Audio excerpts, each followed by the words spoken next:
어느 작은 마을에 한 목수가 살고 있었습니다. 그는 어린 시절부터 나무를 다루는 기술이 아주 뛰어났고 많은 사람들이 그의 손재주를 칭찬하는 그런 기술자였습니다. 하루는 한 사람이 그에게 찾아와서 가장 아름다운 식탁을 만들어 달라고 주문했다고 합니다. 목수는 정성껏 나무를 다듬기 시작하였고 또 조각하고 또 광을 내며 며칠 동안 공을 들이고 있었습니다. 하지만 너무나도 성급한 마음에 겉보기에는 건조된 것 같으나 아직 건조되지 않은 식탁을 사용하려고 했고, 이것으로 만든 식탁은 결국 나무가 갈라지고 망가져 버렸습니다. 이런 일로 목수를 찾아온 그는 목수에게서 이런 말을 들었다고 하죠. 좋은 작품이 나오려면 충분한 시간이 필요합니다. 서두르면 모든 것이 망가질 수 있기 때문입니다. 우리의 신앙도 이와 같습니다. 하나님의 뜻은 우리가 원하는 순간에 즉시 이루어지는 것이 아니라는 것이죠. 때로는 인내가 필요하고 때로는 하나님의 계획 속에서 조용히 기다려야 할 때가 있더라라는 것입니다. 본문에서 에스더는 왕 앞에 즉각적으로 모든 것을 해결하려 하지 않고 신중하게 하나님의 때를 기다리게 됩니다. 또 하만이라는 대적 앞에서도 주님의 뜻을 이루기 위해서 철저한 준비와 전략을 가지고 행동하게 되는 그런 모습을 보게 되는 것이죠. 오늘 말씀에 비추어서 에스더를 통해서 주님의 뜻을 이루는 올바른 자세가 무엇인지 우리 몇 가지 나누고 함께 기도할 수 있길 소망합니다. 먼저는 주님의 뜻을 이루는 데는 주님의 때를 기다리는 그런 지혜가 필요하다라는 것입니다. 4절과 8절입니다. 4절을 보시면 에스더가 이르되 오늘 내가 왕을 위하여 잔치를 베풀어 싸우니 왕이 좋게 여기시거든 하만과 함께 오소서 하니, 또 8절에 보니까 내가 만일 왕의 목전에서 은혜를 입었고 왕이 내 소청을 허락하시며 내 요구를 시행하기를 좋게 여기시면 내가 왕과 하만을 위하여 베푸는 그 잔치에 또 오소서. 내일은 왕의 말씀대로 하리이다 하니라.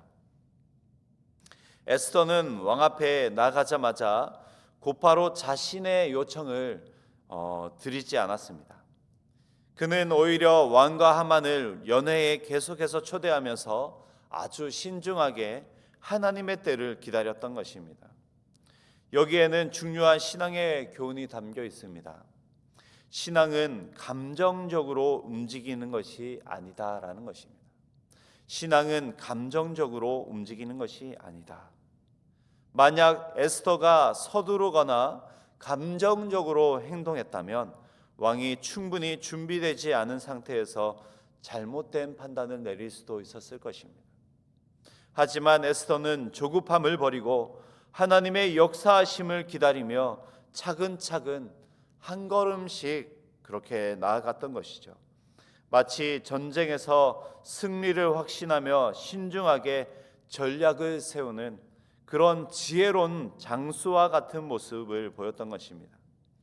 지혜로운 장수는 즉각적인 행동보다 때를 기다리는 더 큰 승리를 가져올 수 있다라는 그런 사실을 기억하는 삶을 사는 것이죠.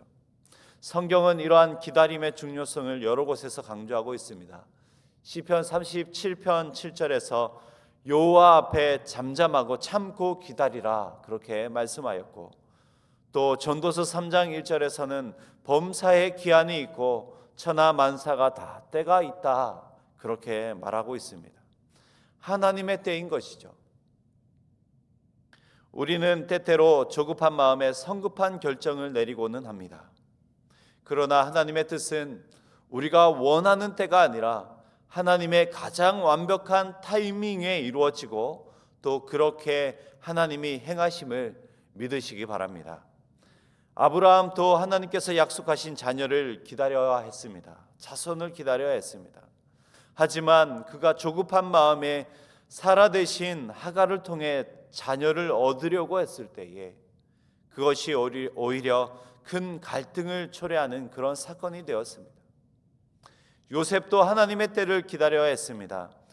요셉은 억울하게 감옥에 갇혔지만 하나님께서 정확한 때에 그를 완벽히 높여주셨던 것이죠. 하나님은 우리 삶에서도 동일하게 역사하시는 줄 믿으시기 바랍니다.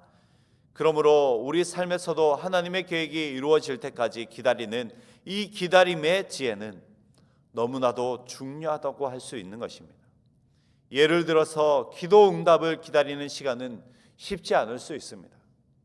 우리는 즉각적인 해결을 원하지만 하나님께서는 우리의 신앙의 성숙과 성장을 위해서 때론 기다리게 하실 때가 있더라라는 것입니다.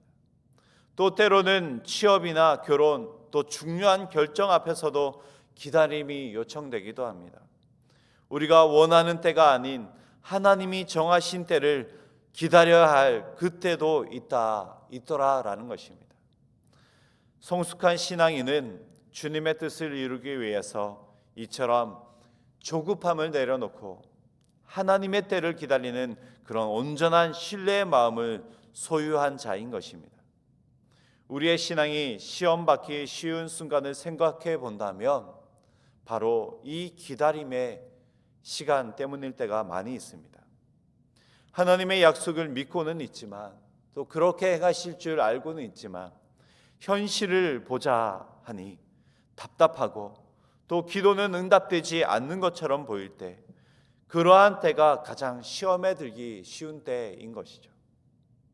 하지만 이러한 순간에도 하나님은 일하고 계시며 가장 좋은 때에, 가장 정확한 때에 가장 좋은 방법으로 우리를 인도하고 계심을 믿으시고 에스더처럼 지혜롭게 하나님의 때를 기다리는 그런 성도가 될 수 있길 소망합니다.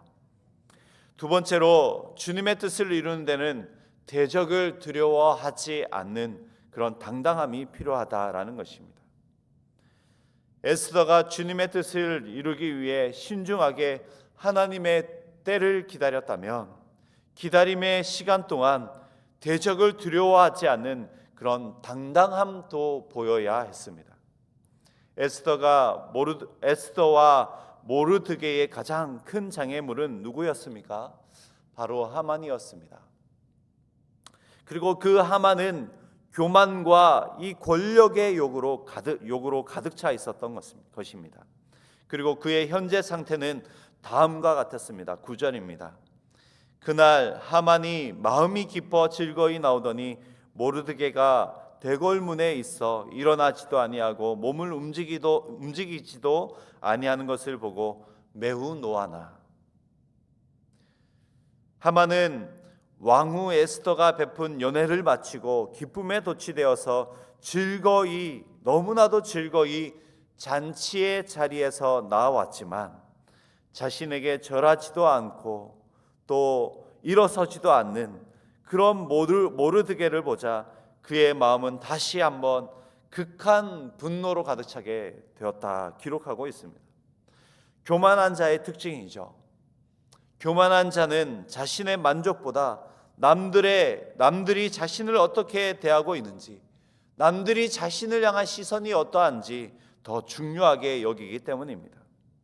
자신을 대하는 남들의 시선에 더 집중합니다. 그래서 10절에서 12절에 보시면 왕과 왕후가 자신에게 베푼 이 잔치의 일들을 사람을 보내어 자랑하고 또 자랑합니다. 그러나 그렇게 자랑하여도 그의 마음에 여전히 풀리지 않는 것이 있죠. 자신을 대하는 그 차가운 시선이 계속해서 눈에 아른거리게 되는 것입니다. 그렇기에 대궐문에서 일어서지도 아니하고 몸을 움직이지도 아니하고 인사하지도 아니하는 그런 모르드게를 보고서는 자신의 이 감정을 주체할 수 없었고 곧바로 모르드게를 제거할 방법을 분노함 가운데 모색하게 되었던 것이죠. 그래서 그는 그의 아내와 친구들의 조언을 받아서 50규빗 곧 25m나 되는 높은 장대를 세우게 되었고 그곳에 모르드게를 매달 그런 계획을 세우게 되었던 것입니다.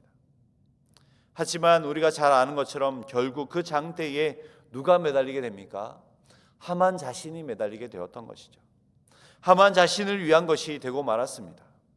잠언 16장 18절에서 교만은 패망의 선봉이고 거만한 마음은 넘어짐의 앞잡이가 된다 기록하였습니다. 이 말씀 그대로 하나님께서 악인을 심판하시는 가장 큰 본이 오늘 본문의 이 하만의 이야기가 되었던 것이죠. 여기서 우리가 교훈을 얻어야 할 것이 있습니다. 악인의 강성함 앞에 모르드게와 에스더는 결코 엎드리지 않았다라는 것입니다. 기도를 요청한 이후 에스더는 이러한 하만을 두려워하지 않았습니다. 모르드게도 두려워하지 않았습니다. 왕의 부름 없이 왕 앞에 나아간다는 것은 죽음을 각오해야 하는 일이었지만 죽으면 죽겠습니다. 죽으면 죽으리이다. 그러한 마음 가지고 두려워하지 않고 더욱이 원수 하만을 위한 잔치를 친히 베풀면서 그 앞에서도 하나님의 뜻을 이루기 위해 당당하게 때를 기다리며 준비했던 이 에스더의 모습, 또 모르드게도 자신을 향한 그 하만의 눈빛이 왜 두렵지 않았겠습니까? 그 두려운 하만의 눈빛을 왜 보지 못했겠습니까? 자신을 향해 죽이려고 매우 분노하는 그 하만의 모습을 왜 보지 못했겠으며 왜 두려워하지 않았겠습니까? 하지만 그 두려움을 이길 수 있었던 비결이 있었던 것이죠. 마태복음 10장 28절입니다. 몸은 죽여도 영혼은 능히 죽이지 못하는 그런 자들을 두려워하지 말고 오직 몸과 영혼은 능히 지옥에 멸하실 수 있는 그런 하나님을 두려워하라. 참 두려움의 대상 하나님을 바라보는 그런 믿음이 있었기 때문에 그렇습니다. 하나님의 뜻을 이루는 데 있어서 하만보다 세상보다 더 높고 위대하신 우리 하나님이 반드시 행하여 주실 것이다 라는 그런 믿음의 확신이 있었기 때문에 그렇죠. 반대로 말하면 참 능력이 누구에게 있는가, 참 은혜와 참 구원이 누구에게 있는지 분명히 알고 있었던 것입니다. 오늘날 우리도 신앙을 지키는 과정에서 반대와 대적을 경험할 수 있을 것입니다. 세상의 가치관과 충돌할 때도 있을 것입니다.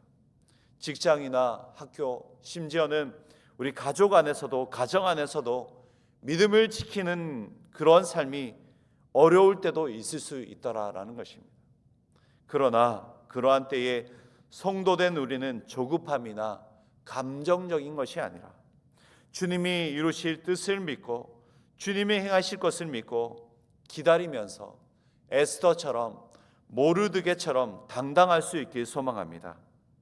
참 능력과 구원과 은혜의 우리 하나님을 더욱더 크게 보는 그러한 참 믿음을 소유할 수 있도록, 또 세상의 크고 높아 보임 앞에서 우리의 믿음을 부끄러워하지 않고 또 세상의 평가와 세상의 위협보다 하나님의 뜻을 더 중요하게 여기는 그러한 담대한 믿음을 이 하루도 허락해 주옵소서. 그렇게 기도할 수 있는 이 새벽 되어지길 소망합니다. 이 시간 들으신 말씀을 생각하시면서 함께 기도하겠습니다.